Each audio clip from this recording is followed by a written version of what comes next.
ඔයා දන්නවනේ අශෝක් ලේලන් කියන්නේ ලංකාවේ සමාගමක් කියලා. ලංකා අශෝක් ලේලන් PLC තමයි සමාගමේ නම.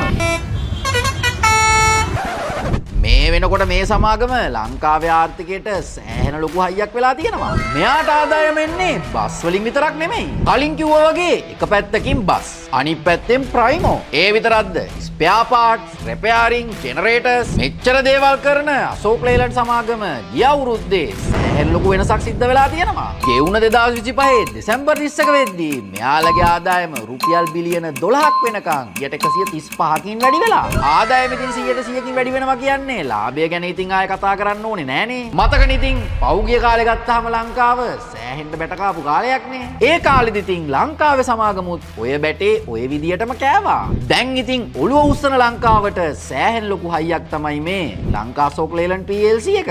හරි. ඔච්චර දැන් වෙනසක් වෙච්ච ලංකා අශෝක් ලේලන් PLC සමාගමේ කොටසක මිලට මොකක් වෙලා ඇතිද? 2025 ආරම්භයේදී කොටසක් රුපියල් 915කට ගනුදෙනු වුණා.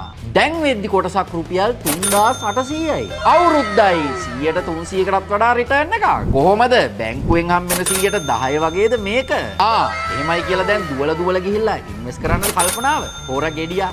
ඔන්න ඔයා වරද්ද ගන්න තැන. ඉතින් අමු ගවය ඔය සමාගමට හෙට වෙද්දි මොකක් වෙයිද කියලා ඔයාට කොහොම ඉඳලා කියන්න බෑ.